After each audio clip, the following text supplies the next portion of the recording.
So the market went up so super fast. So they couldn't, I remember like 2 years ago, I made a video actually for that. You will do an appraisal and will come like, I don't know, 20 to 40% below the price in any offer. But the market will go higher every year. So you have a house at $5 million, you do an appraisal, it will come at 3, but you have a bidding war, people wanting to pay even more.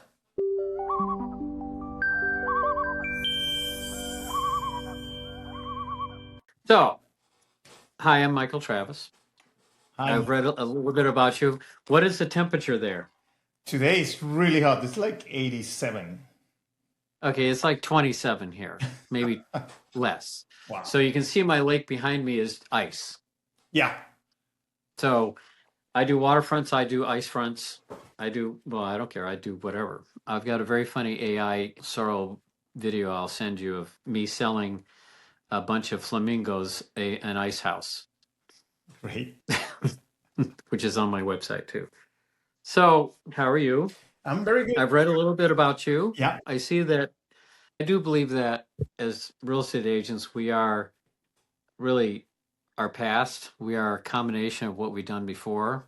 Right. There's agents who just become an agent, and then there's agents who have a life before.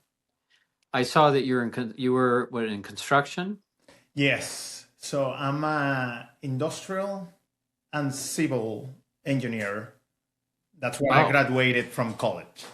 So what happened with me, I started college when I was like, after high school, actually I finished high school in Venezuela, where I'm from. And then I came to United States and I did half of junior and full senior year in Crofton, Maryland. It's a little tiny town in Maryland, which is right at the middle. So you would drive like 20 minutes and you get to Washington, D.C., or if you go to the east, you go to the west, you get to Baltimore in like 15 minutes. So I was right in the middle of the state. Right after I went back to Venezuela, starting engineering, and I started working as an intern in Citibank, Venezuela. And as an intern, like a financial intern? Financial. Yeah. So I was in corporate banking and then the treasury for 5 years until I graduated from my degrees in first industrial engineering. And then I did some other courses to be able to get the degree in civil engineering. So I got those 2 degrees and then I switched from finance to construction.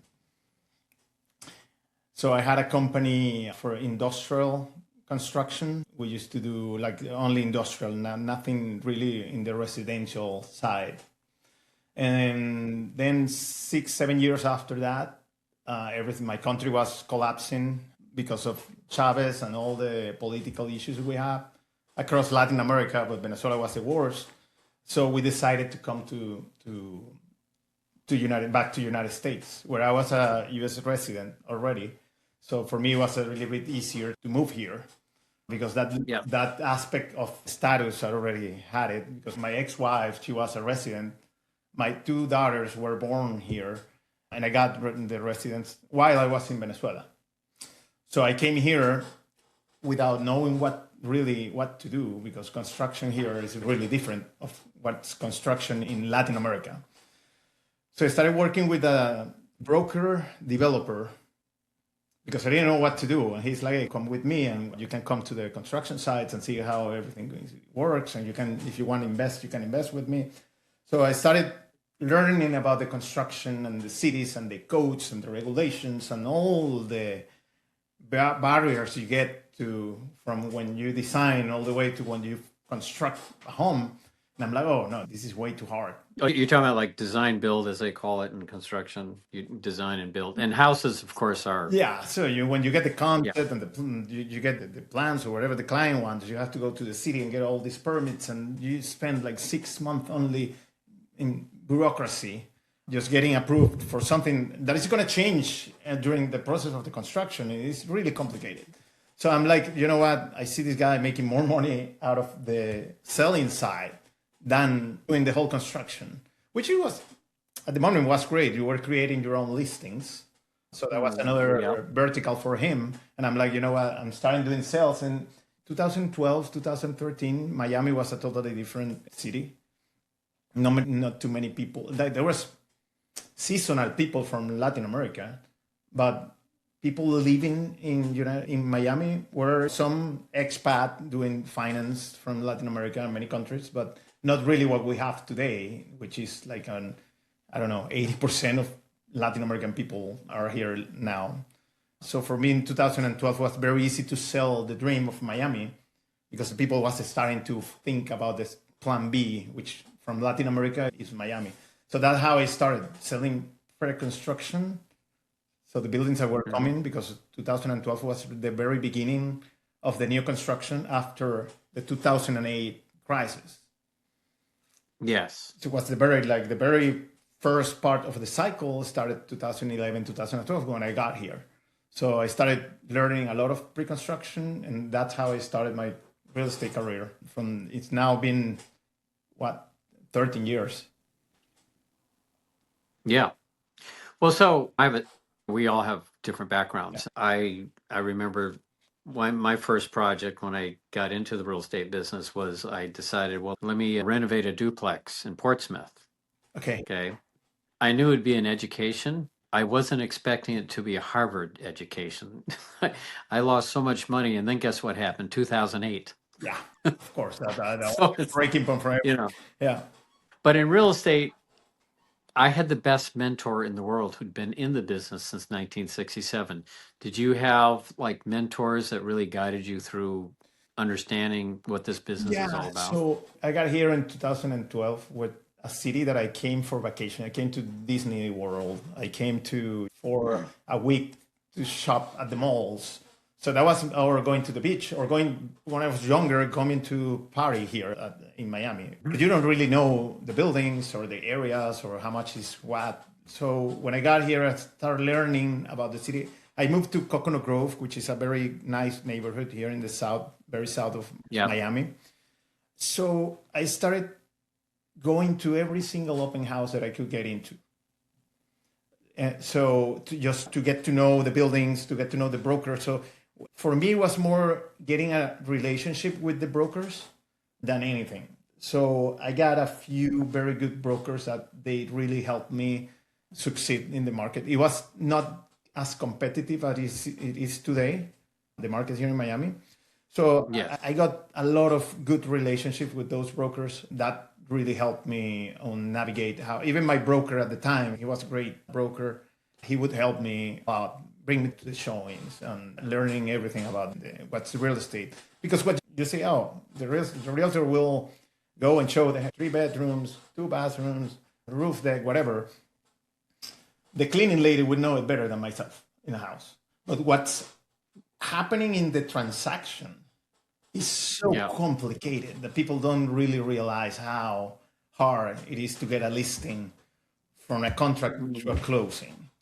And that part, it was the most, not complicated, but the one that I needed to learn the most, because you don't know what you're getting into. When you get the listing, that's the easiest part of the whole thing. Well, what's amazing is I see that you're a pilot. Yeah. It's 1,500 hours to become a pilot, and it's 40 hours to get a license as a real estate agent. Right. Now, and by the way, where we differ on airplanes is that you can fly a perfectly good airplane. I can only jump out of one. It's skydiving. Yeah. That means I'm just insane. But now, what you talked about is relationships, which is what our business is. I would also say that because you're at least bilingual, right? Do you know more than 2 languages? Yeah. And by the way, Lucas, I want to properly understand how to pronounce your name, because I could guess and it could be wrong, but I want to respect your name because that's who you are. Lucas, I can do. Yeah. So Boccheiampe. It's very complicated. I can tell you, my daughters had a hard time, I believe, because when you go to school at the beginning and they say, write your name, so you get to learn 2 or 3 letters, they knew the whole alphabet right from the beginning, just learning their last name. Well, so my daughter my former wife was British. Okay. My daughter was born in Manhattan. Okay, so she was born in Manhattan. Then we moved to Boston, which in itself is its own language, right? Yeah. And I'm just the guy from Michigan. So as she was growing up, and I'm sure maybe you saw this in your own daughters, what is their language or their intellect or their whole dialect going to sound like? Because mine had a New York and a Boston and a British and a just I have no accent because I'm from Michigan, right? So and so and of course the last time I took English was a long time ago. In fact, in college, I took my English professor was from India and he didn't speak English very well. Yeah. So That's but and so but you have that life experience. I like to think that what we do is we have life experience that turns into your real estate experience. yeah, I'm sure. that's correct. Now, my current wife is from Thailand. Okay. Okay. Talking about a language that has no relationship to English. Okay. Okay. However, I've cornered the market on Thai people buying things. But in New Hampshire, we're a population of 1.4 million. Yeah. How many Thai people are here? However, have you dealt with a lot of people who are immigrants that you have to help through the whole process, Yeah. which in itself, What, and things like gift monies and things like that come? to come helping people to come to No, when somebody's buying here and there's a lot of, and people, what I found, there's a lot of people that just have money from families overseas, yeah, which changes the whole process of what gift money is and how the banks look at it and that yeah. kind of stuff. I'm sure you've experienced that, correct? The thing with, for example, Venezuela, the currency, that's, I'm telling you Venezuela because that was the country that I dealt the most at the beginning. Not now, I'm more like from everywhere. But it was a little bit complicated. But the families, like when everything started to break in Venezuela, people were already allocating their money outside. Interesting. Yeah, there were a lot of currency controls in Venezuela. So you would try to get everything that you have out any way you could. And that was one of the main things, was buying properties. Oh, I see. Yeah, so I remember, Interesting. this is a long time ago, the Miami Herald will publish in the front page, it's like a drawing of a building with, when you go to the bank and you have those safes that you get the keys. Yep. Yep. So they Yeah. mimic a building looking like that bolt with the keys, and that's what's the keys from the Latin American people that they will buy just to put some value on those properties, like the money they allocate there to keep it safe and not in the original countries like Mexico, Colombia, or whatever country. So that happens a lot. Like people was already putting money here. So I don't really get some people trying to, oh, I need to bring money from overseas here. How do I do it? And I believe now it's easier than before. Now banks, they have their own regulations and they know what to allow in or not. And in real estate, what keep us brokers safe is that you or your client will never touch the money because that goes through the escrow accounts. And those escrow accounts will have every single like regulation, and the red flags will jump in those accounts, and the attorney will have to deal with that. And so we don't necessarily need to deal with a lot of that part of the transaction of where the money is coming from, because they will take care of that. Here in Miami, we have people from everywhere now. Like there's people from, even now, before it was Latin America, now we have people from everywhere. Obviously, if someone from like Russia is coming, they tend to bring some money from there. I don't know how they will do that, but yeah, that gets a little bit more complicated. But yeah, most Mexico and Brazil, they're very straightforward. Yeah. Those countries are very safe, and they move money like back and forth with not too much trouble. So that brings a couple of things. Of course, there's all kinds of things going on with Venezuela, as we know, and there's all kinds of stuff going on with immigration, and that kind of plays into the sort of the psyche of what's going on. One thing I have noticed, and then let me know if you've noticed, the number of scams that are out there directly to real estate companies, title companies, that kind of stuff. Yeah. Where, and I don't know if you've seen this. Well, first of all, there's 3 that just happened to me. I've had 4 listings for land from people who didn't own the land. Oh, wow. Okay. And you wonder, how does that happen? Okay. But it's really how you identify it and prevent it. When I contact the seller of the land, I told him the good news is I sold you property. The bad news, I'm sure it's not for sale. Wow. And in terms of money, and so I don't know if you run into something like that. Land is a big deal. You don't have lots like you do in New Hampshire. I had only one situation that I have in a property where I was able to identify the person before the attorneys, but when they got to the background, whatever, I figured it out. It wasn't a Venezuelan, like, it was very weird. Like, there was a guy, a lady wanted to buy a house and they put an offer on the property. We never received the deposit. So we were waiting for the deposit and it never came. And I'm trying to do a research because if someone from Venezuela might know who they are.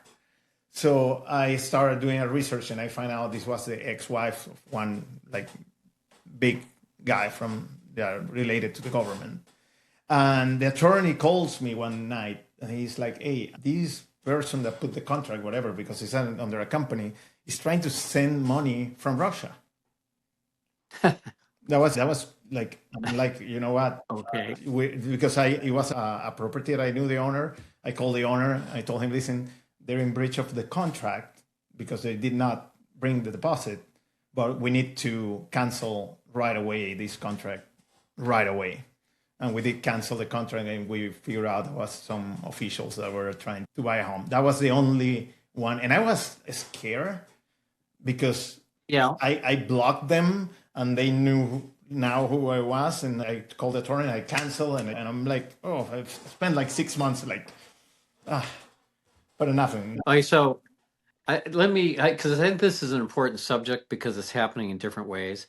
Now, in Florida, is everything between the buyer and the seller between attorneys? So the seller has an attorney, the buyer has an attorney, and you're just like waiting for them to talk to each other? Yeah. So I'm in the middle of the whole thing, like bringing everything together. Sometimes I get sellers that I don't need an attorney. I'm like, I don't worry like that. Like I need to have an attorney for the buying side and for the selling side.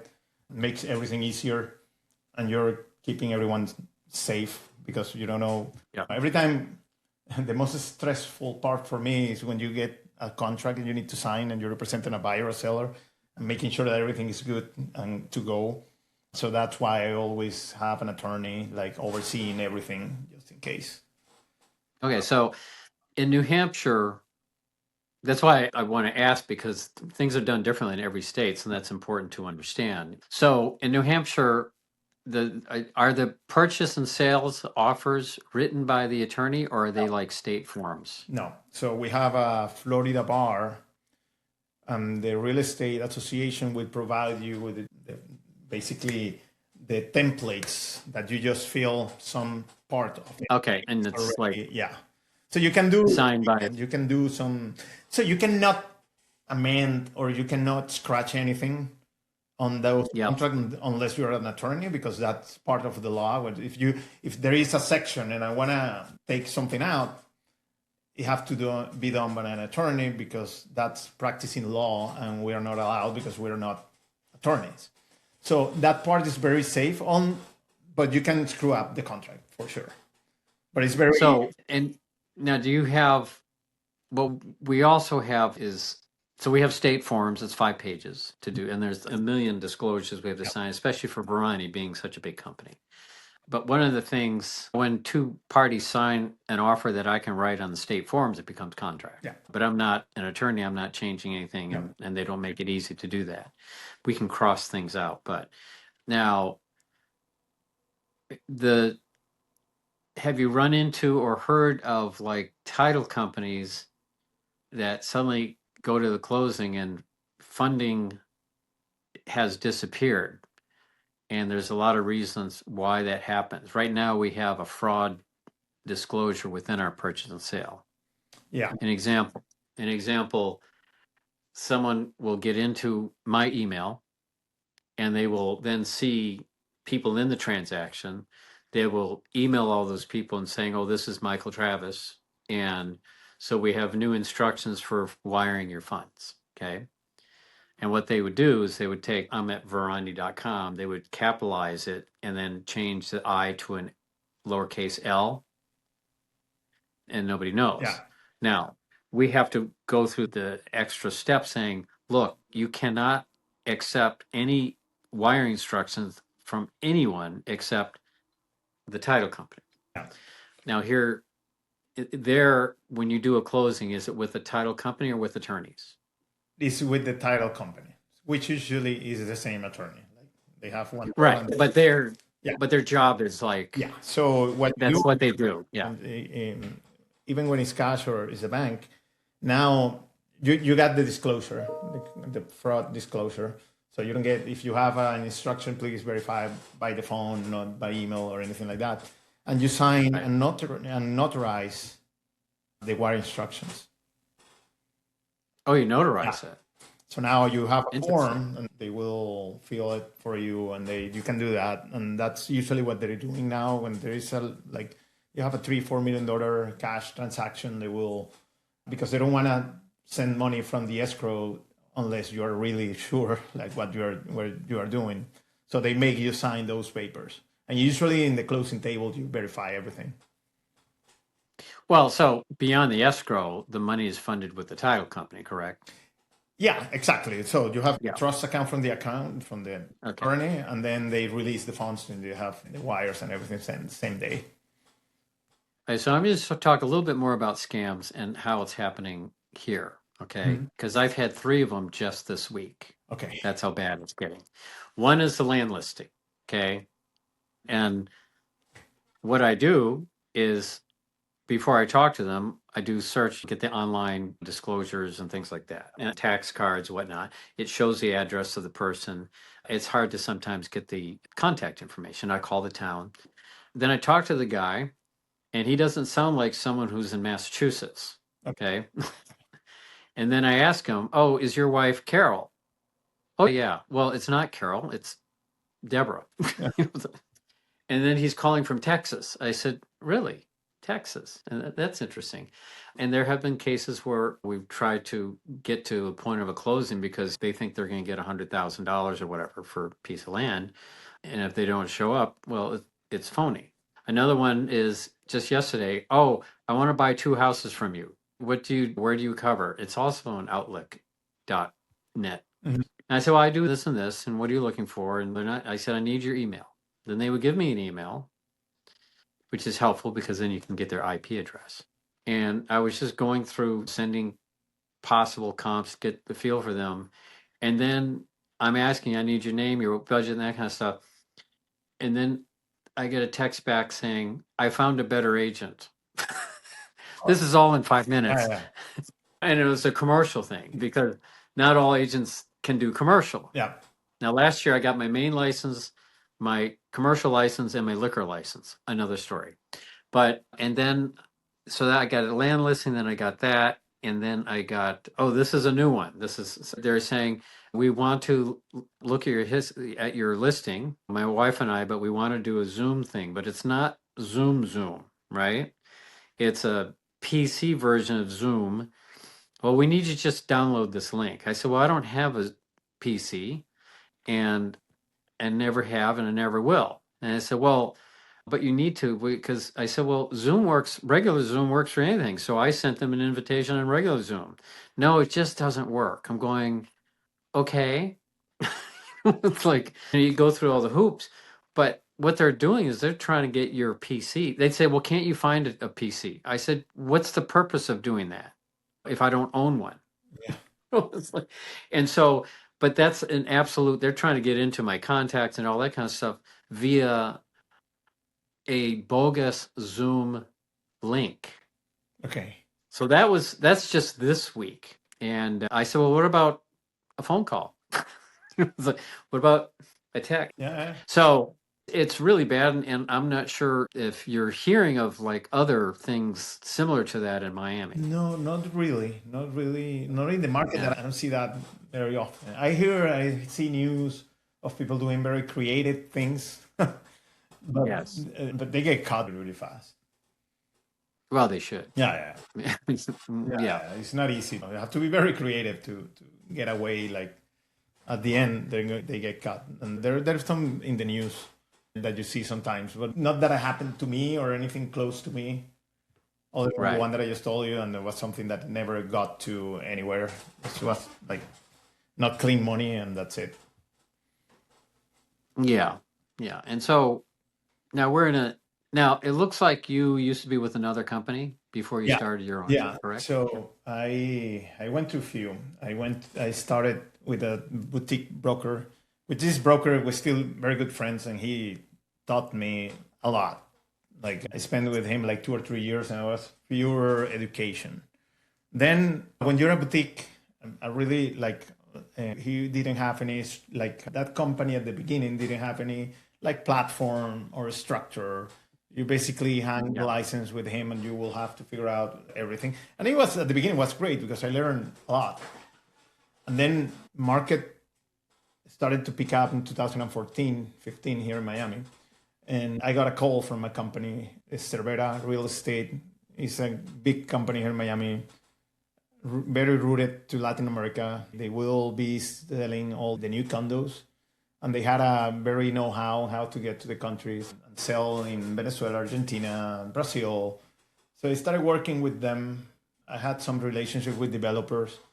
Didn't last long because, once again, family-owned company, decisions, and this company that have never grown since I was there or I left in the last 10 years.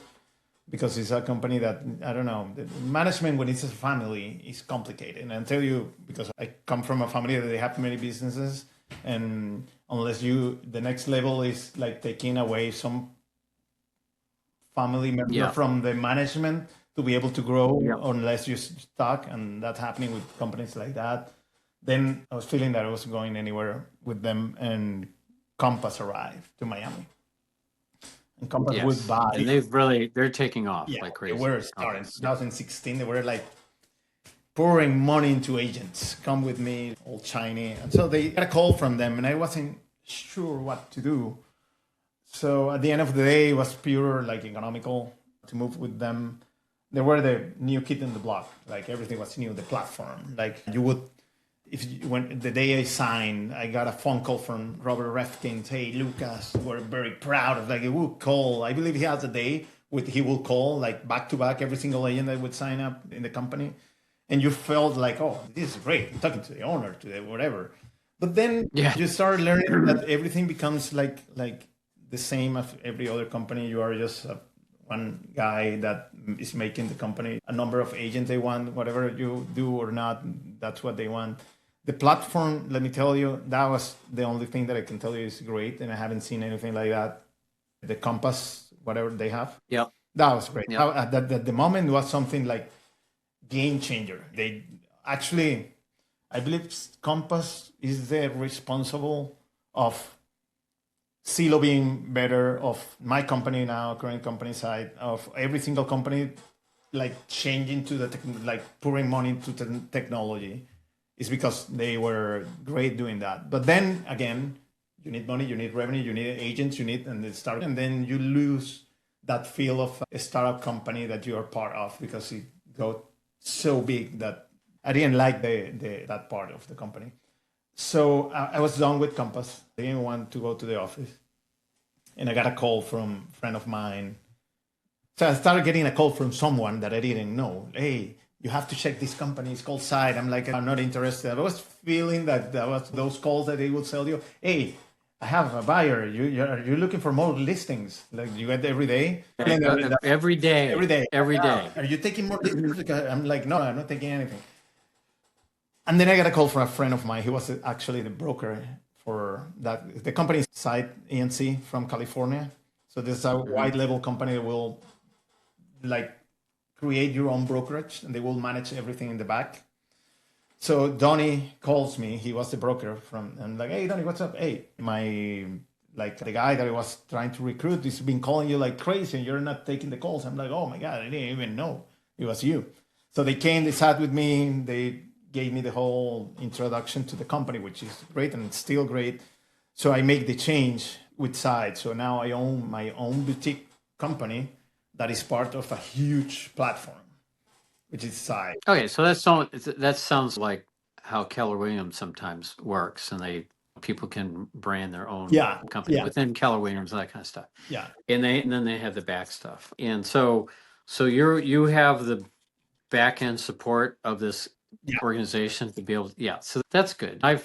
People have always said, well, why don't you start your own company? It's good. I don't want to be the back end. yeah, It's like, but again, where you started having mentors, I said my mentor had been doing business since 1967. I have a Jeep that's younger, but that's where you learned very quickly. yeah. Of course, my fourth transaction was complete fraud within the company. That wasn't that was interesting. But so it's a fast track. And then of course 2008 happened. I'm just a new agent, and I was like, now I have to figure out how not to lose my own house. People said, "Oh, just declare bankruptcy." I said, "I can't be a real estate agent and declare bankruptcy." Instead, I taught what I needed to do to get past it. And that has helped me to help people who are in trouble. Yeah. And because again, life experience into real estate Yep. experience, which I think you do. Now, and I understand family business. It's like I own a restaurant, a Thai restaurant. And so when any business, and this I actually learned from a guy who owns an Indian restaurant, and he said, when things start as a family business, everyone's okay because all these different family people are bringing money into the family. But then when it has to become a business and you have to start hiring people, now that's when the whole dynamics change. You have to look at things.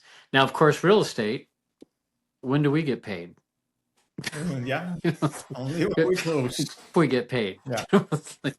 And so it's a little easier to hire an agent because you're not paying them. Yeah. And providing training, that kind of stuff. Now, I do see that you do have some agents with you. Yeah. And how does that process work? I'm predicting you could almost pick and choose because you have your own successes and you don't want to. Yeah. So for me, it was really hard to what happened. I have a few more agents before, but I'm being a solo agent for many years, and I'm in a market that is very competitive and is like the luxury real estate side of Miami. So I don't do like 20 transactions or 40 transactions a year. I do 6 or 7, but my average will be always in the $3 and $4 million. Right. Okay. So in that market, if I want to attract people that are producing what I'm producing, they're basically looking or to be in by their own or looking for a bigger brokerage.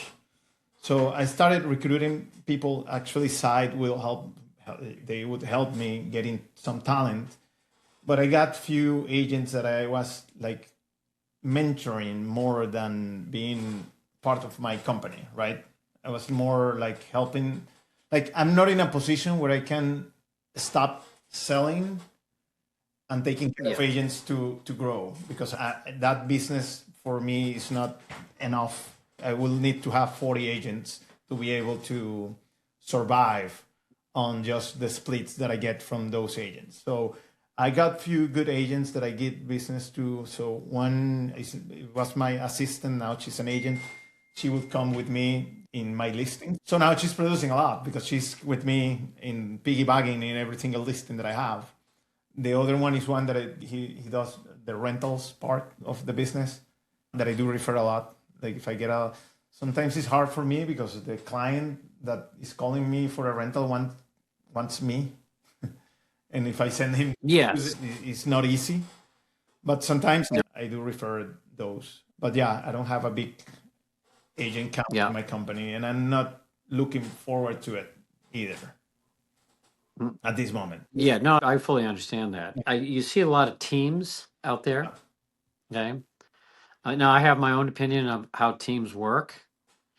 Again, people have said, "Oh, I want to be in your team," and then they're looking why I haven't given them a listing, or maybe they should pass for exam. You know what? When you get into a team, when you're, let's say, you're beginning your real estate career, it's good because you're in a team. There are many listings. You go to the open houses and you learn and learn. But then you're Yeah. expecting the team to give you like listings or business, and you're like, hey, you have to go to the open house and get whatever, but I cannot give you listings.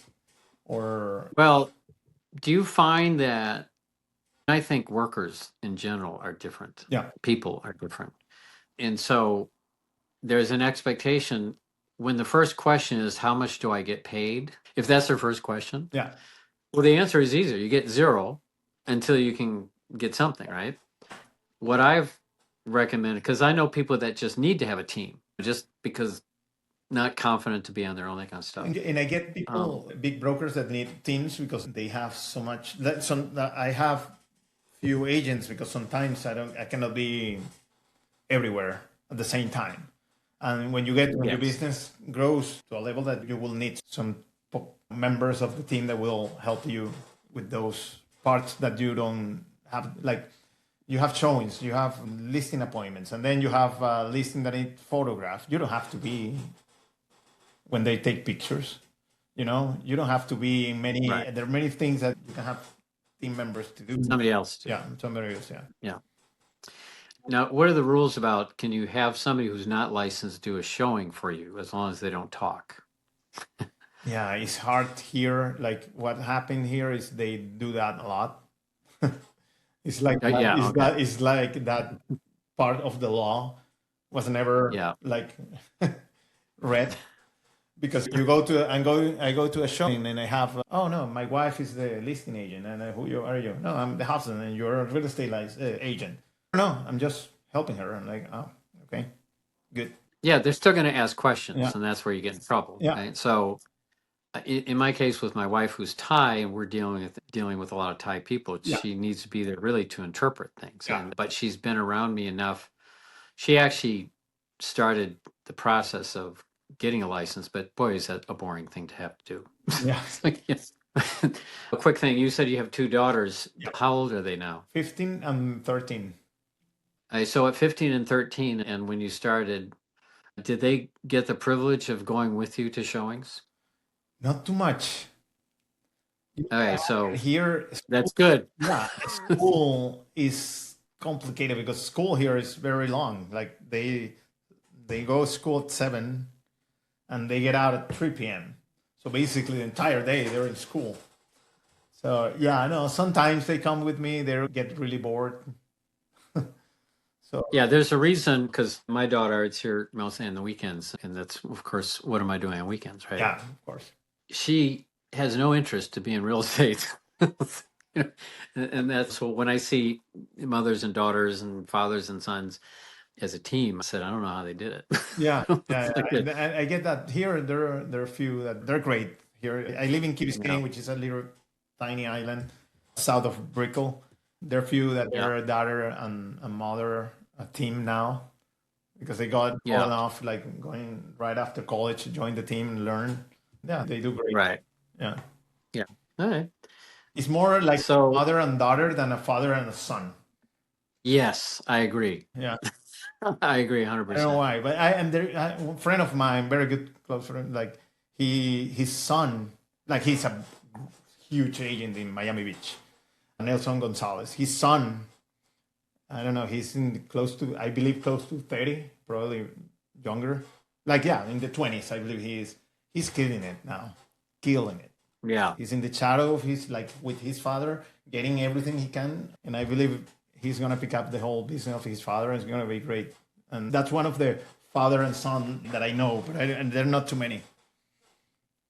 See, my dad always said that he wanted us to all do things so that he could be supported in a fashion he'd like to become accustomed. So, so if they can take over your business and treat you well, that's not happening here. Yeah. So, I don't think so either. And it didn't happen with my father either. So, they had 5 kids. They're hoping a doctor, a lawyer, whatever. Yeah, you know what? This is not easy. Let me tell you. No, this is not easy. No. Sometimes the struggle is real, and I'm like, oh, you try to do something else, please. Well, for me, I knew I didn't have to try to convince my daughter to go into real estate because there's no way she's going to do that. I did give her other advice, which was, can you find somebody who's a pilot, owns horses or yachts? Well, so now she's got a guy who's she's getting married to who's a pilot. Oh, nice. Is an airline And pilot or not yet. He's training right now. He's in the position where he's teaching flight instructor, of course. to flight instructor to gain his hours and things like that. But he does very well. Yeah. And he started in Florida. Uh-huh. Of course, my very first question before meeting him, to him, I said, "Are you at least learning how to land?" Because I lived in Manhattan and I know what happened. They were probably at the same school, those pilots, and they didn't need to know how to land, right? Because they just landed into buildings, right? So no, but let me tell you, that's anyone. I get you in the plane, I sit you in the left seat, I tell you what to do, and you can take off. No problem. There's nothing you need to learn to take off. You just pull. I did once. I had a photographer in Chicago who flew, and so I did get to go in his plane, and he did have me take over a little bit. No problem. And but as I said, I jumped out of planes. I've gone skydiving a few times instead of flying. So it means my flying experience is about 14,000 feet in a few minutes. So I did learn how to fall. Exactly how far without breaking my legs. But then you can cruise, you can maneuver, but the landing, I can tell you, every single landing is like a wave. There is you won't have the same landing, never. There are many challenges, so that's the part where it gets tricky. I'm going to invite you to Alton Bay, because Alton Bay in the wintertime on Lake Winnipesaukee is the only FAA approved ice port. Oh, nice. So last year there were over 1,000 landings. Okay. Now, the interesting thing is you need 12 inches of ice. Okay. So for 3 years they couldn't have it. It's on top of the lake? On top of the lake. But the reason you need 12 inches of ice, it's not for the planes. It's for the plows. Yeah. Because a plow truck weighs more than a plane because a plane is supposed to fly, right? Yeah. It is, and I'll send you a video. It's like amazing. It's really funny. It's amazing, actually. But so that's one of the things about New Hampshire. So I see that Key Biscayne's about 15,000 residents. Yeah, it's 15. Now 15, I believe. Yeah, it's full. And there's a lot of water. Are there canals in there? There are canals, and so basically, what happened here? This was an island, like an abandoned island in the 40s, in the 20s, 30s, 40s. This is all man-made, like South Beach, Fisher Island, Miami Beach. It's all the same coastline. So Fisher Island, which is right south of South Beach, it used to be connected to land, to the South Beach. So they needed a port, so they opened a hole right between Fisher Island and Miami Beach, and they created what we call the government's cut, because that was the government that made that channel, so the cruise ships and everything could get access to the port. That created Fisher Island, which is an island, and that's the most expensive zip code in America, super private. You have to go into a ferry to get in and out. And then next to it is Virginia Key and Key Biscayne, where I live. So that used to be like a coconut farm owned by a family. And then they start dealing with the government, like, hey, if you build me a bridge, I give you this part of the land. If you build me whatever, and they start creating this as a city. And the Mackle family start building homes for the war veterans from World War II, actually. Interesting. Yeah, they didn't know where to put those folks, and they're, let's put it in that island right there in the by the end of Miami. So that's how everything started. So we have the beach to the east, and we have the bay to the west, right? Okay. So in the east part, we have all the buildings, the waterfront, like a beachfront. And then all around, we have one, like on the south, we have a channel system, like a homes in the street that go to the channel. Yeah. That they did open.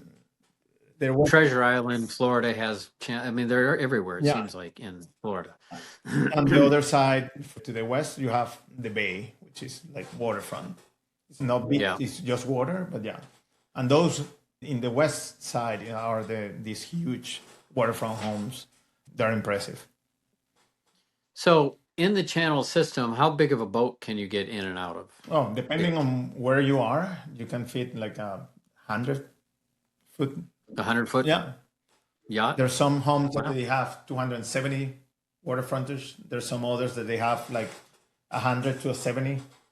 And usually is 20% of what you have in front, the size of the boat you can park. So you have 100, you probably can fit like a 70 to 80-foot yacht in front of it. And they're pretty deep. So you don't have too much trouble putting a big... Yeah, but what about turning around a 70-foot yacht? Yeah, so you have spaces in those channels where it opens up. So there you go, you can do the 360 or 180 to go in and out. Okay, so now the interesting thing is that New Hampshire has a population of 1.4 million people. Mm-hmm. It has 1,300 lakes. I've sold properties in more different lakes than any agent. That's where I collect lakes. And it has 18 miles of coastline on the ocean. Nice. That's it. Yeah. But there's I have some statistics, like 170,000 acres of lakes. So in terms of pricing waterfronts in New Hampshire, it's completely different than Florida because lakes have different qualities. Yeah. Mesotrophic, what makes it sandy and that kind of Mm-hmm. stuff. Whereas is prices dictated if it's facing west or facing east? Yeah, basically. Yeah. Now, what I've told people, a lot of people come here and says, I need to face west. Okay. Now, on a lake, what that means is that you're not going to have any sandy beach if you're facing west because the weather comes from the west. Okay. And it washes the beaches away. But then I face east, and when they see the photos of my view every morning, they realize, well, maybe that's not so bad. But a lot of it comes from, I think, people who live in Florida or California, and they think that everything should be the sunset. Yeah. And so it seems like that is part of the value. Yeah. Correct? Yeah, definitely. So here, yeah, and depending, so we are surrounded by water. This is a swamp, so we have water everywhere. So it's difficult because depending on, so if you are more to the north, it's different than if you are to the south. To me, the south gets more appealing because you are closer to where you can go in the boat. If you are more to the north, you have to sail more to get where you want. Yeah. If you want to go to the sandbars and stuff like that. But yeah, everything changed right after COVID. Yeah, when the drastic change in pricing started here, and that was because all the people and from here your area, like New York, New Hampshire, Boston, Connecticut, Chicago, they're starting to look at Florida differently. No, since I believe we were the first state that opened up after COVID. Like our governor was like, you know what, mask off, let's go. And people was like, okay, I want. People were like trapped into an apartment in Manhattan. They're like, oh, I can go to Florida, go to the beach. That's amazing. And they started discovering how great Miami is. These are different type of money. This is real money. Yeah, your family from Latin America, great. But now these guys are coming from, like, I wrote an article for the newspaper and showcasing that I'm explaining how those hedge funds and all these like finance and old money came here. So they're starting buying everything, and the prices of the waterfront homes skyrocketed. Like in 2012, from 2012 to 2015, if a home would sold for $20 million, that will be the headline for every single news outlet in Miami. Wow. Yes. Someone sold for $20 million. Can you believe it? Crazy. Now a $20 million home is like, first it's hard to find. a waterfront that is 20 million. It's like, oh, not too many. And they're selling for like, there was a close, there is a house in the water in Coconut Grove that it was market, and it was, the asking price was $135 million. Went into contract last week. 135. I don't know if we're going to close in 198 or 110, but it's crazy. So I have, the experience here is we're surrounded by Boston, Massachusetts, Vermont, and Maine. Okay. New Hampshire being the like third highest number of second homes, which of course a lot of that is money. It's also considered the most affordable, all kinds of stuff. The difference, we don't have $20 million homes. Okay. But you can buy on Lake Winnipesaukee up to maybe 10 million. But there's a lot that are still even in $1 million or 2 million. And but there's a lot of wealthy people here because they're second homes. It is amazing, I find, that the higher price homes is cash. Yeah. People have like a lot of cash. And I think with a lot of chaos that might be experienced now, I think, do you feel like that helps the cash buyers to put their money somewhere in real estate versus the stock market or something like that? Is it something you're finding? It's tricky now because if you see how the stock market has been behaving the last 5 years. Yeah. If you compare for what you get, like, for example, just to name something, S&P 500, SPY. If you put some money there for the last 4 years and you bought real estate at the same time, I have to check, but the appreciation of the homes are like not as the market has been for the last 5 years. But there is people with a lot of money that is just part of the portfolio. I'm gonna put 20 million in real estate, and what better place to land $20 million than in Miami? There is none. Right. If you compare both and you have limited money, you say, "Oh, I'm gonna buy real estate." Probably it depends on what you want to do with the money. But here you see 20 million, 25 million, $30 million being paid in cash. Which it is amazing. Now, has the Airbnb business affected homes? So that's something that I am very careful with what is happening today with the Airbnb, because it became fashion. Like every developer like 4 years ago started like, oh, we have, actually there was one building, the first one, Nativo. They came with that idea and they said, oh, we're going to partner with Airbnb and we're going to build a building and all these condos will be Airbnb. So short-term rentals, it became so popular. Short-term rentals we're going to do, and every single developer is starting to do micro units. Short-term rentals, you can do whatever you want, Airbnb or any other company, or manage yourself. And they're starting load in the market with those buildings. And the scary part is that you would walk into those sales centers and they will have, oh, I cannot tell you, I cannot give you, but this Excel sheet will show you this is how much you're going to rent, this is how much you're going to make, this unit will return you 10% every year. I'm like, how you can predict? You can't promise that. You're telling me that I'm going to get 10% of my investment when this thing is going to be ready in 2 or 3 years. Oh, right.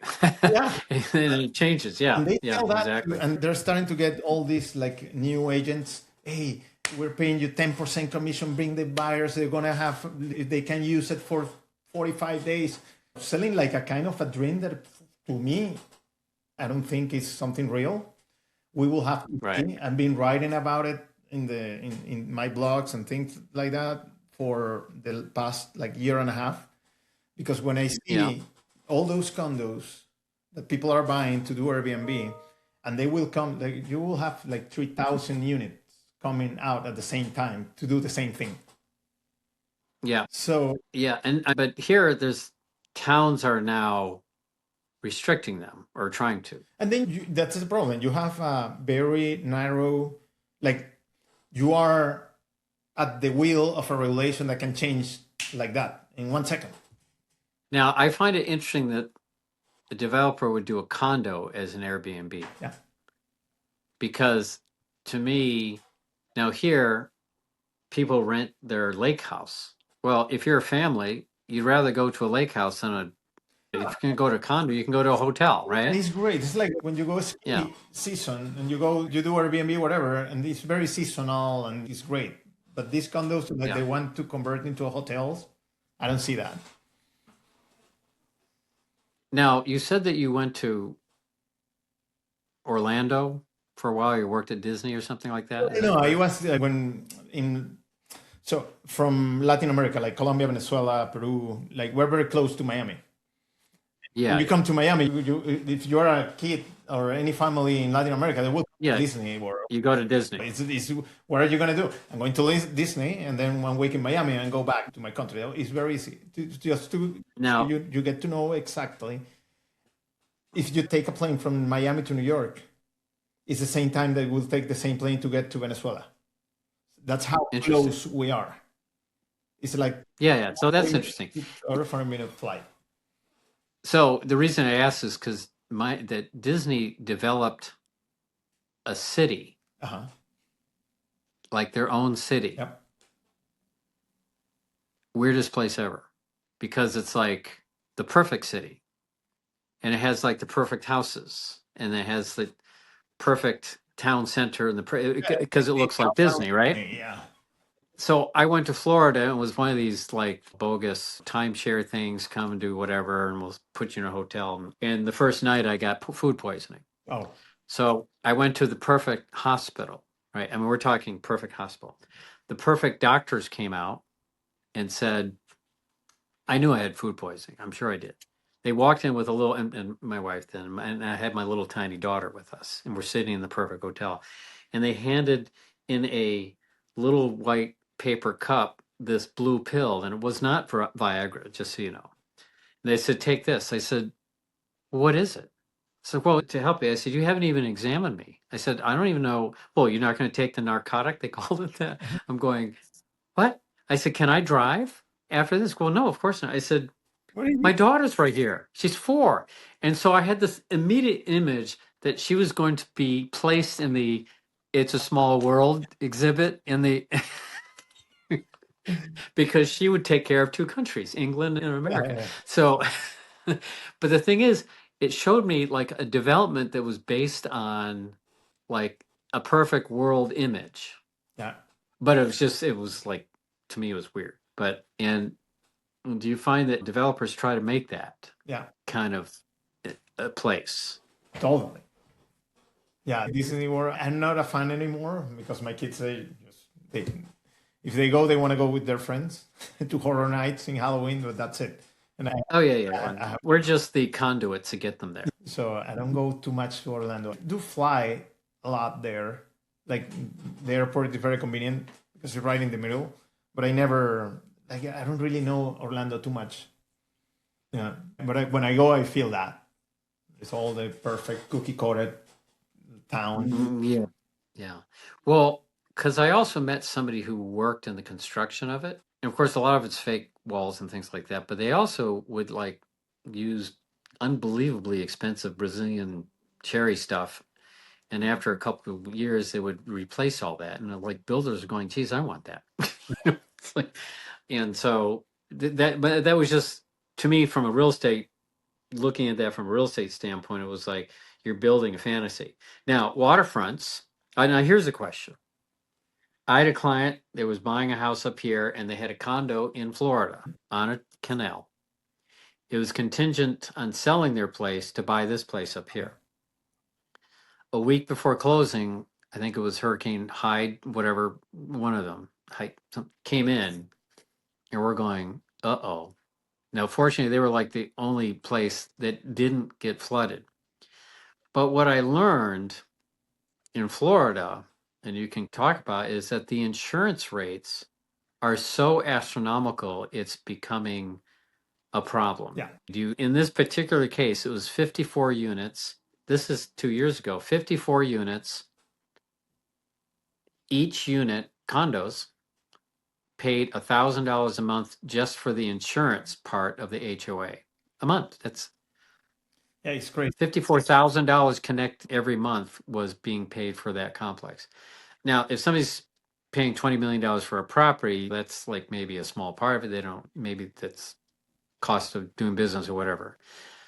How has that, because there were so many storms, it's my understanding, there were so many storms that the state started to run out of money for, and of course, we don't even want to get into the conversation about FEMA right now, but how has that impacted it has your market? To the way that some people that they don't have mortgages, they want, because basically the mortgage would require it. Yeah, it require flood insurance.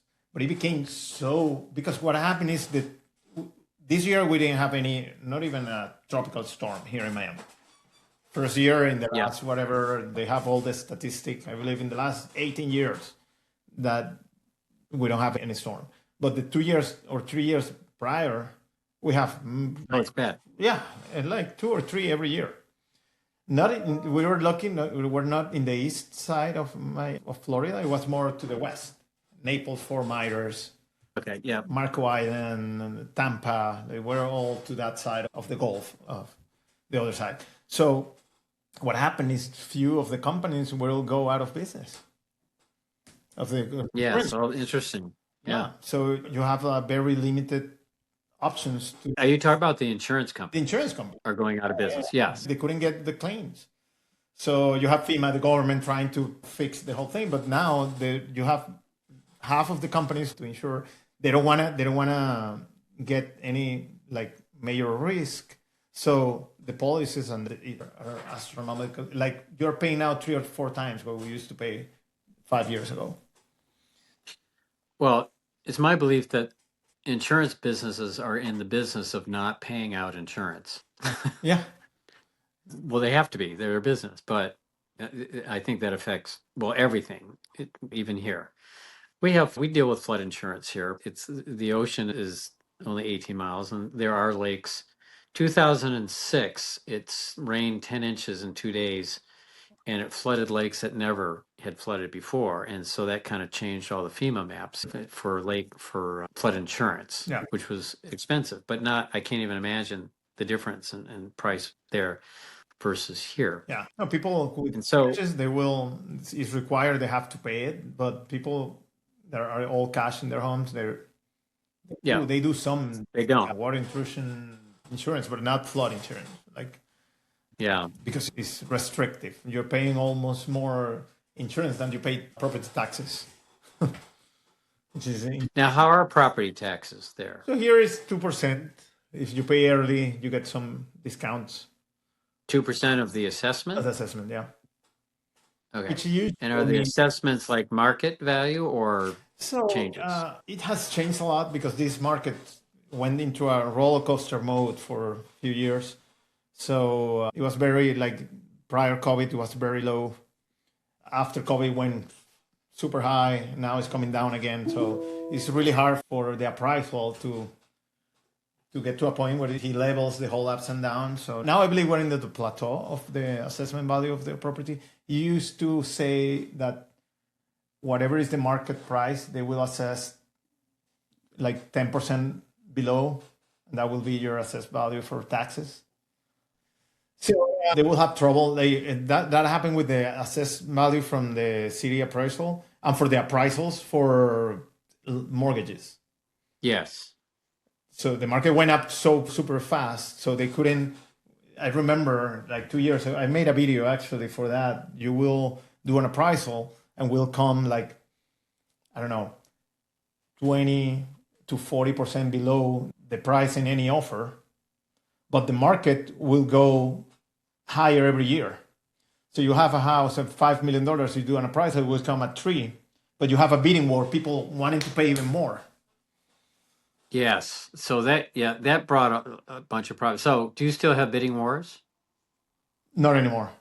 Okay. Unless you have something that is very unique, but not anymore. Now we have a lot of, the inventory is coming back. People hasn't realized that we're in a different market. So prices are high and listings are sitting on the market for a very long time because people is not paying now those primes. In the urgency is gone now. Right. Before there was no inventory, so you buy whatever is available. It's not even if you like it or not. If what's available, you will go and buy it. Now you have more inventory, more competition, and so I saw one of your great quotes here. It says, "Wrong price equals no showings. No showings equals no offers. No offers equals months on market, carrying costs, eating into bank accounts." Yeah, which is true. Yeah. Now, in your market, everybody's view is better than everybody's, right? Yeah. I have the best view, right? But I came out with the article because I'm seeing, and I try not to get overpriced listings, but sometimes you just need listings. So what I have. Yeah. So one thing I tell the buyers who want or sellers who want to do that, I said, you're going to do an excellent job of helping to sell everybody else's listing. That's happening. Yeah. That's what in that article I put, oh, you don't realize what the price are. Your neighbor is going to get your buyer. Yep. And that's why, because I see that I came with an article because I was studying the market and I went all the way to 2013. Yep. Looking to those properties that were being selling at like more than $6-7 million, which is here in Key Biscayne where I live. Mm-hmm. It's very easy to do a study because you have a very limited market. It's only 1,500 homes in the whole island. So I started to look that in September. And I went all the way back to January and seeing that every single home from 2013 and above, all the way to 2025, that were listed for more than $5 million will sit on the market for at least 6 to 7 months. Yes. And that's data from the MLS, including off markets. And that's what I came to with the article, like, hey, people, you are, first of all, probably your agent is telling you, oh, I'm going to sell that for whatever X amount of money. And you are, oh, okay, I'll list it with you because you're going to bring me those like crazy amount of money.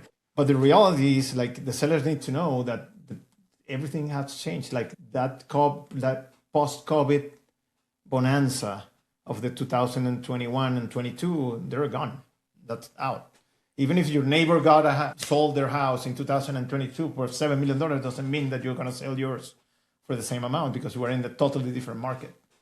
Did you have a lot of buyers waiving inspections? Not anymore. But no, but during that crazy time. Yeah, for sure. Yeah. So I would have I would have properties that went under contract. Mm-hmm. And for some reason it was financing because it was getting really hard to get finance. Yeah. We'll cancel contracts, and there were some people in line. With my relationship with the brokers, I would get the previous inspection. So I will read the inspection. I will say, "Oh, this is great. There's nothing major. Let's do a no inspection period offer." That's if it was done correct. Yeah. If not, you have to explain the buyer exactly what he's getting into it. Yep. And even though the buyer will understand, if something comes out, even though you will explain every single detail of what's getting into a transaction with no inspections, if something happens, you will be the guilty. Yeah, because and even though you tell, like, that's why I try not to do it too much. But yeah, we got some part of that 2022 where we got those like backup offers in every single good house that was in the market. Yeah. Now, and the same would hold true on an appraisal gap, correct? Yeah. So the appraisal gaps were incredible. Bad. Yeah, really bad. I know that our company has a lot of disclosures that somebody has to sign if they choose to go that way. It's really a cover our tickets because are they going to go after the agent or the company with a big name or both? Yeah. And so we're experiencing this similar issues. I'm just fresh water, you're salt water, ice. Ice now. I'll send you I have a funny AI video of me selling flamingos in ice house. It's pretty funny. So is there anything that's like really important? I see that you're very involved in the community. You're very athletic. What was it that you were I did triathlons for a long time. Right. Yeah. Triathlete means that you did everything and totally everything. So Yeah. again, my version of that in advertising, I worked on Speedo accounts, so I got to work with the Olympic swimmers, so I could see what other people could do and not me. Yeah. Right. I love sports. I do every single one that I can get into. Was Now I'm that getting always the older. case growing up? Yeah. Not growing up, really. Growing up, it was more like go to the gym. I did play golf for a long time when I was younger. Now I can play, but it's not as good as it was before. That frustrated me a little bit because I used to play very good. Not anymore. Well, so when I started working at the company here in the Lakes region, their first question to me was, "What's your handicap in golf?" I said, "Golf." Yeah. But I can make a bunker out of a 7-iron, no problem. Okay. And then I actually did the marketing design. I was an art director in advertising design, and I designed the logo for one of the local golf courses, and they were supposed to give me, in exchange, some lessons. That didn't happen. All they gave me was a shirt that I had designed for 20% off. No way. Yeah. Um, No, that I kind of do. reminds me, that shirt represented something that got destroyed when I was assaulted by the ex-boyfriend of one of my clients. Have you run into some kind of serious, dangerous, bad situations? Not really. Well, you're a triathlete, so you could. Yeah. I can suck at three sports at the same time. Yes. Yeah, so I lived in Manhattan for 16 years and Boston for 5. It took me to come to New Hampshire to be a victim of an assault by some twit who was like 25 years younger because I was a big threat. But anyway, we're also dealing with personalities. I'm sure you've seen all sorts of things that most people don't. Is there anything like just humorously weird that you had to experience No, not without really. giving names? No. But you always get that guy that knows more than everything and knows the market and knows the everything. And you get those personalities that you just have to be silent. Oh, okay, yes, yeah, oh, it's okay. You get clients that happens that if I would buy this, if I would buy that, and you spend time with those folks and say, hey, you have to do this. And they don't do it. And I would buy that house that you showed me. I wouldn't do that. And I get that a lot, but nothing more than that. And one time I went to a house here I wish I had the videos because that was very scary. We went there is a neighborhood a little bit to the north. It's called Morningside. And we went to this house that was abandoned for like, I don't know how many years, like abandoned. It was closed, like no one got in the house in 10 years. And this realtor, for some reason, family member of the people that used to live there died. And he basically got the call, hey, listen, by the way, your aunt only had a house in Miami. And that's all you got from her in the will. So this realtor gets the call, and he was from Puerto Rican realtor, I believe. So he gets the call, and okay, we get the listing, and he gets the listing, and we are the first people to go and see the house. This is 2014, probably 15. That was scary. That was an empty house, but with a lot of weird, like mannequin stuff. It was weird. It gets me cringe still to think about it. And I took video because it was very dark because all the Yeah. And then that house, someone bought it. They tore down the house and they built a new one. And I went to see it. I'm like, after what I saw, I wouldn't be able to live in this house.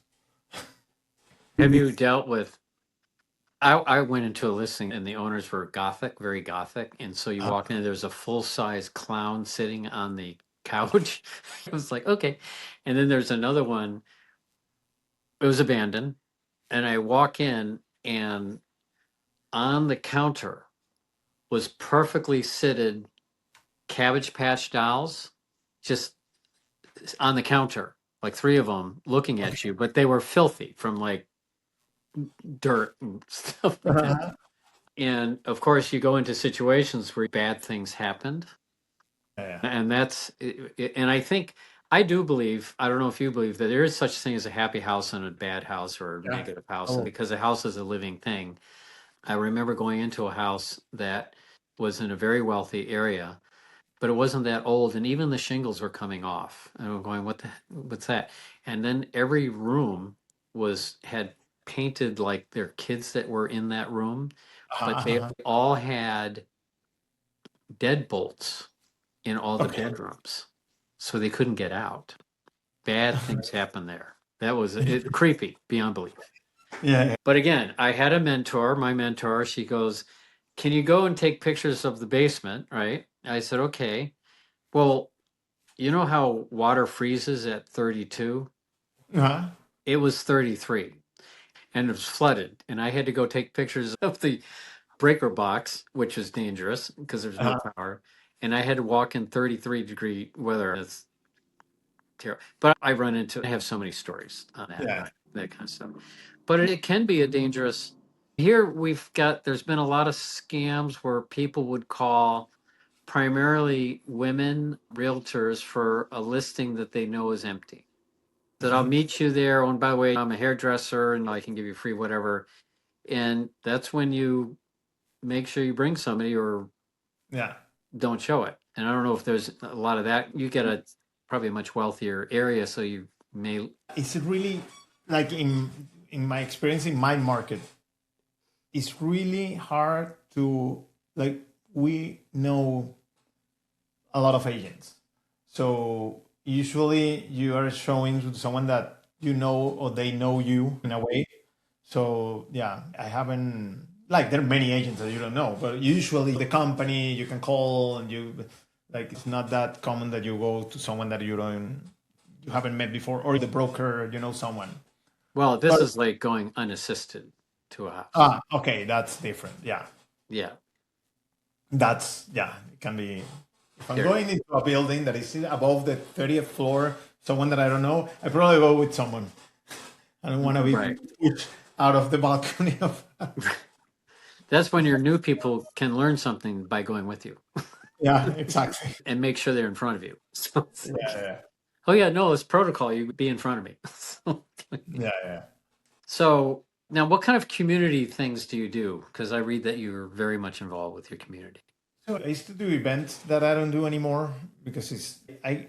What I do the most, I'm very active in the council of the city of Key Biscayne, where I live. That's basically what I do the most because I know everyone there, Mm-hmm. and I'm the one that complains a lot because what happens is people there are some very important decisions that are made because Key Biscayne is a little island, but we're a village. So we have our own police, we have our own fire department, we have a mayor, and we have a council.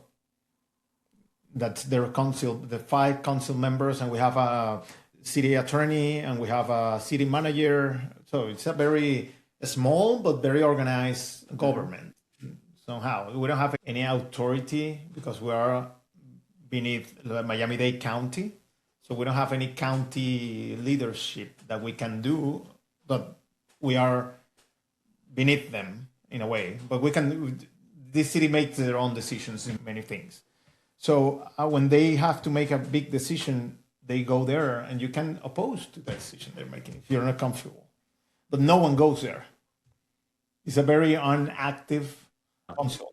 You have to be very like you have to do a lot of like to get people to get there. It have to be something that really affects to a lot of people that go there. But sometimes there are decisions. For example, I remember a long time ago there was a company that was I don't know if you remember Lime Bikes. Yeah, well, Old Lyme, this is Connecticut. Up here, Lyme disease is a huge problem. The line bikes, the bikes that you rent. Oh, sorry. The Line. line bikes, yeah, like the electric Green bikes. bikes you would Yeah. rent, like Yep. the city bikes, right? Yep. So I have a few friends. They own bike shops here in the island, and they do rent bicycles. That guy from Line Bikes came here to ask permission. Then there was a council meeting and a special council meeting for the approval of Line Bikes being here in the island. And there were many like meetings for the approval process. And no one ever opposed to that. And then they approved. Line Bike came to Key Biscayne. And then I remember my friend that owns the company. Oh, how can this be possible? They're screwing my business. They're letting these guys to rent the bikes. I'm like, I went to 3 or 4 meetings where they were asked, anyone opposed to this decision we're making? And it was no one. Nobody, yeah. Nobody. You shouldn't be there. You say no, because my business was going to be affected. It would stop the whole thing. So people doesn't really get involved into the city. And that's what I used to do the most, is go there and be very verbal and talk about what I feel that is they need to do or they're not doing. Or that's that's valuable. That's extremely valuable for the community that you represented them because they weren't there. So, and that's good. I had a small story, small town. I went to a meeting. There was me and some other guy in it. Okay. And they had their own thing on the agenda because everything had to go on an agenda. And the thing in their agenda, and there's like 13 people in the town with the town voting on this thing in the agenda. And they were doing it very official. And they said, well, they wanted to remove the dates on the bottom of all the regulations and permits and that kind of stuff. And they went, okay, to the 13 people. Yeah, I agree. And then they said, does anyone in the audience, and there's just me and this other guy, right, have anything to say? I said, okay, let me understand. You're going to have your regulations for building permits, everything with no dates on it. How do you know which one's the latest version? Hello. Yeah. That's just it was like surprising it even got to that point, but that's what happened. And what you did is you helped potentially, or you could have helped businesses that would have been directly impacted by that company coming in. But yeah, you're right. People don't like to get involved. You have to. Yeah. But people here they don't really care too much. Yeah. Well, that's until it affects them. And then they're mad. Yeah. Right. They could blame you. What the heck? Exactly. But yeah, I'm being like involved into that in this community. And well, that's good. That's good. You like what you're doing? I do. Sometimes not too much. Sometimes I love it. What is your feeling about the whole changes of the buyer agency fee arrangements? So it have not affected me too much, really. Yeah. Because what I feel that is happening, if you're not paying commission on the buy side, you limit your buyers because agents. That's correct. You know what happened to me a lot? I have only one listing that they don't want to pay full commission to the buyer agent. And I will say, hey, I'm getting 3, we split 1.5. And they say, no, I'm not showing your property. Goodbye. Good luck. And that I get odd. And I try to explain the seller and they don't want to change it. And I'm like, okay, don't worry. Yeah, my experience, the first week that came into place, I had a listing and she absolutely did not want to pay any buyer agency fee. And I said, well, I don't agree with that. The buyers are paying it anyway, but in reality, but you're going to lose a lot of potential buyers. And same thing, buyers, agents wouldn't even come. They wouldn't, whatever. There were 30 people at the open house. And I split my commission with the person who made an offer. But I said, you are preventing, and it should have gone over with multiple offers, but it didn't. Yeah.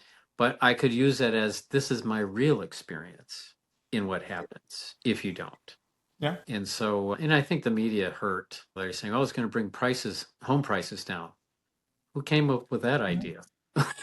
It's crazy. And nothing to do with it. You said that at the end of the day, it's always the buyer that is paying every commission because it's the money of the offer is paying for everything. Like it's not that it never gets like the buyer is paying the amount they're asking, and from that amount they're paying commission. So it's the buyer always paying commission. Well, and I think feel, do you feel like there's just a lot of misunderstanding of what we really do as buyer's agents? Yeah. And our job doesn't end, right?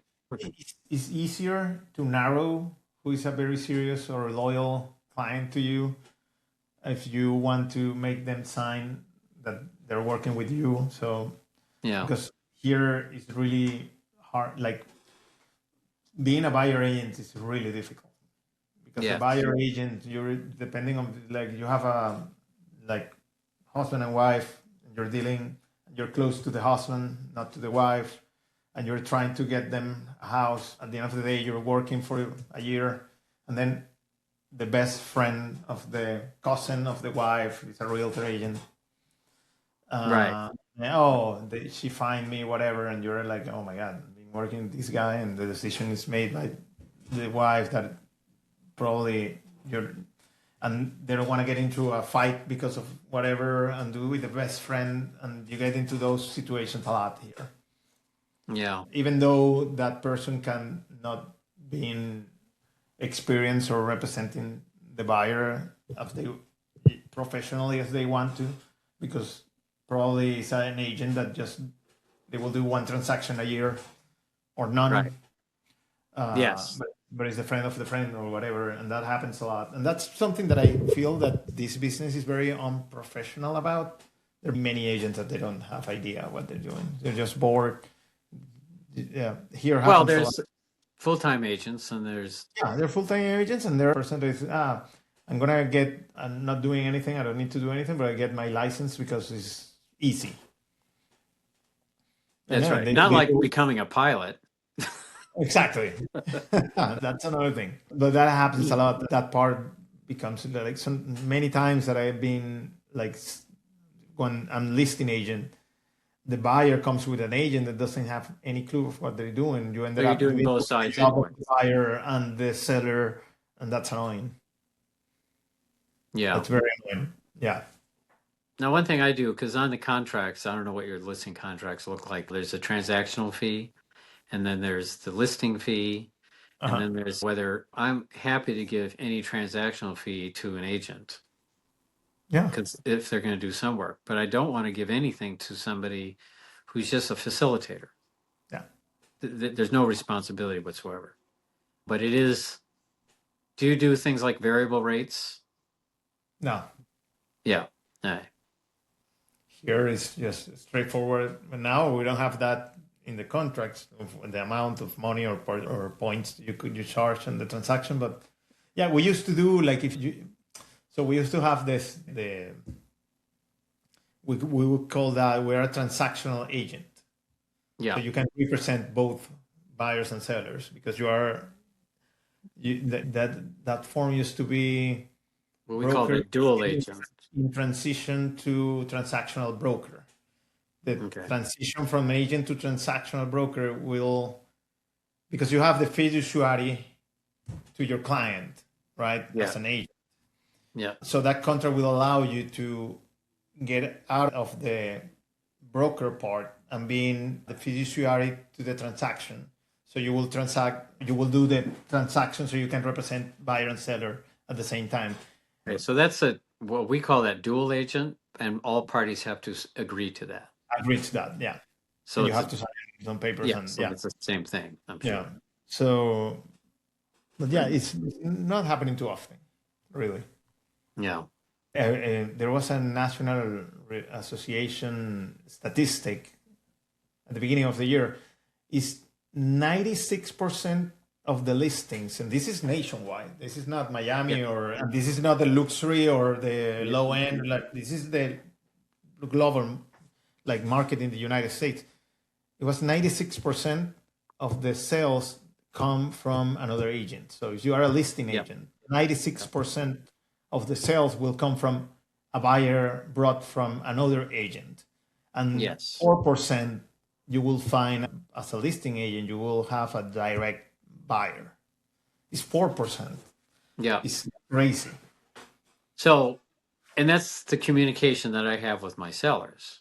Here, I think it was 98% in New Hampshire. 98. Well, can you imagine? But in New Hampshire, I'm just talking about. So it's similar.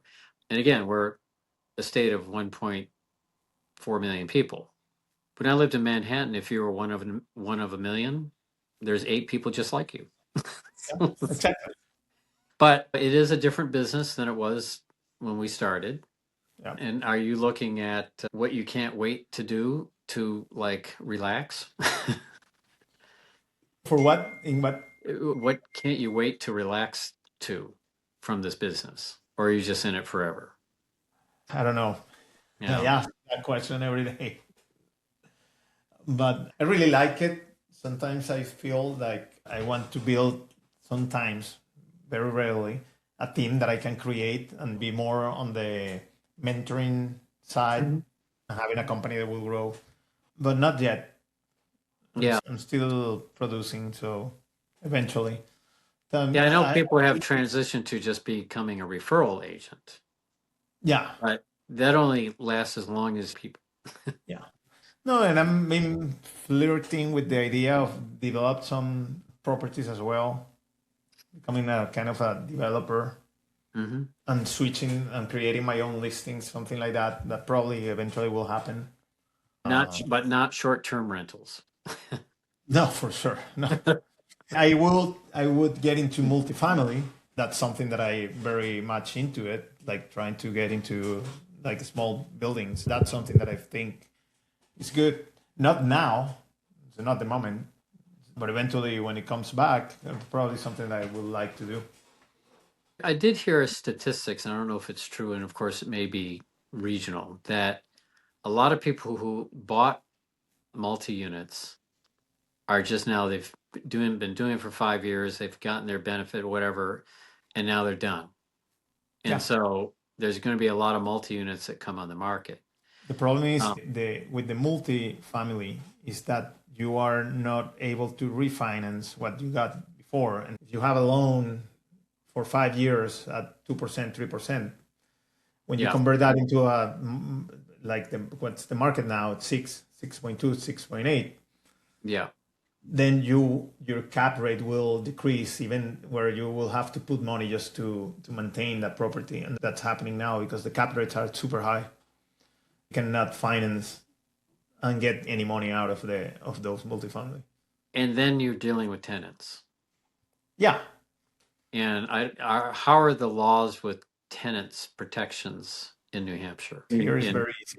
Here you can evict anyone in 3 days. That is very easy. Really? Yeah. New York is going to have a very interesting time with the new mayor. Yes. Because that's going to be gone. That's going to be interesting to see how that played out. Because he's going to lock rental rates. You won't be able to evict anyone. It's going to be hard for. Well, in New Hampshire, I started with a duplex and I rented it, and they felt that rent was optional. And it went to, even though I got the eviction, they waited 15 minutes for the deadline to go to the Supreme Court, which meant that who knew? And the landlord, the judge was more pro-tenant. And so now they were required to pay rent to the court, but the court wasn't required to pay me as the owner. Oh. And it's like, you can't live that way. Plus, they both threatened me, like personally threatened me in front of my 12-year-old daughter. It was just awful. But the rules are very strict here as well. But I lived in Manhattan during the time in the 80s early 80s, when people were warehousing apartments to turn it into condos. And so to get an apartment, you had to pay someone under the table to get it. Yeah. And there was at that time still rent controlled areas. And so it seems that people forget there's a cost to the owner of the building. Yeah. And then unfortunately there's a lot of Section 8. There's a lot of, I don't know if you call it Section 8 there, where people are subsidized. And there's a lot of rules about that. I've got a listing that, it was like 75 people applied or wanted to look at the apartment, and literally all but one was either Section 8 or had pets or both. Yeah. So then what happens? It's like, I'm a proponent, and I don't know that you want people to get into their homes, into first. It's hard for first-time buyers.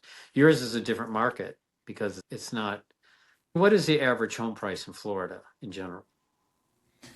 It hasn't gone up. I believe we're close to the $600,000. Okay. Yeah. Amazingly, that's the same in New Hampshire. Because the FHA loan has come up from like 426 all the way. I believe now you get like 680 or 700. Wow. That tells you the average of what they're seeing, and that's a lot. Like that you can get a conventional FHA loan like 3% down payment up to $700,000. That's something that is crazy. It's almost double than when I started. But then you still have to be able to pay for it. Yeah, exactly. It's not easy. No. Yeah. But I remember Lennar, which is the biggest like builder, I believe, in America. They will build south in Homestead, which is an area very south of here. And I remember because I ride my bicycle down to the south, and I remember those billboards saying like, "Hey, you can buy a house here for like $296,000." That was because that was the maximum amount you will get from those conventional loans. And it didn't include that. Did it include the roof as well, or? Yeah, this is like 10 years ago. But they will, like Lennar will do, because they're very dependent on those programs of like, if you're a veteran, 0 down or 3% down, they depend on, because that's their buyer. All the buyers they have are dependent on those programs. So they will increase the price of the homes depending on what the FHA will be able to give the people in those markets. And I believe now it's like 600. You can get 2-bedroom, $600,000. Yeah. Yeah. Well, it's very interesting. So yeah. Well, do you have rules on gifts that you can give your clients? You know what? I have given so much things that I used to like. What happened? I will give like champagne, like bottles for New Year's, or I used to give like any present, like a key, whatever. You go to any of these brands, you buy a keychain, and I ended up. I start giving my clients, like, there is like a brownie cake they made here, and when I started doing that, people start calling back.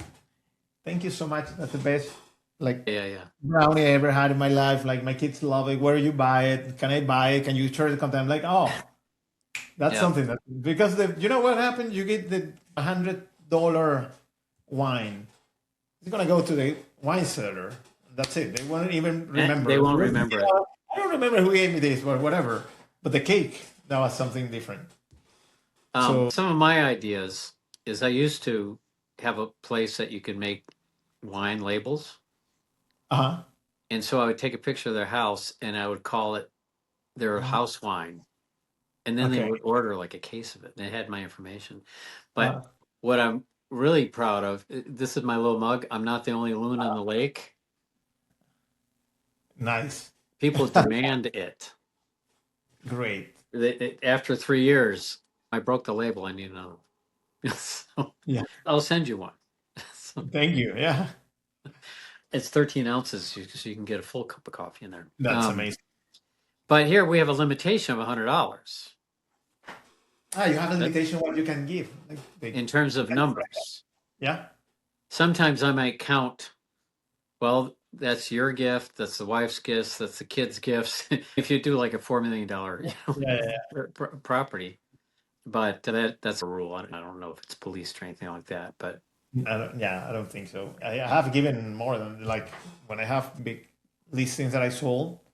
Yeah, way more than 100 for sure. I also treat at the closing. I give something to the listing or buyer's agent. Okay. as Yeah. well. Yeah. But I do That's that in front of everybody because it's, well, I mean, because he worked with them. yeah. And we're in the business of relationships. And sometimes you never know when it pays off. I had Of course. a buyer, and there was two offers. One was cash. Mine was financed, but for $1,000 more, and I got it. But had to do with the relationship with the client, with the Yeah. agent. And I think sometimes people forget, right, that we're in the relationship business, not only with clients, but also agents. We Yeah. have to wake up every morning, right? And be proud of who's in the mirror. Well, I don't know about in the mirror, Yeah. but Yeah. so much for that. Well, we've had a nice long podcast. Conversation. Yeah. Thank you so much for having. This is my very first one, believe it or not. Nice. And so it was great meeting you. It's very interesting for me to understand other markets and how things are with the same kind of properties, but different places. Yeah. There's a lot of questions that they suggested that we ask, and I didn't read them. So, It's okay. but it's all good. Good. So it was very nice meeting you. Likewise. And I do a lot of snowbirds. So Yeah. I'm always in the referral. Coming my way. Send it Yep. here. I'll send you my AI video. It's crazy. Okay. But you have a great day. It was nice talking to you. You too. Merry Christmas and Happy New Year, and hope 26 is going to be great. Yep. I think it will. Thank you. Yeah. All right. Thank you so much for the call. Keep in care. touch. Send me the email and we go from there. We will stay in touch. Okay. Yep. Thank you so much. Bye now. Bye. Thanks for tuning in to the Waterfront Agent podcast. I'll be back with some more stories, tips, and expert interviews, and hopefully some humor. So make sure to subscribe, and I'll see you in the next episode.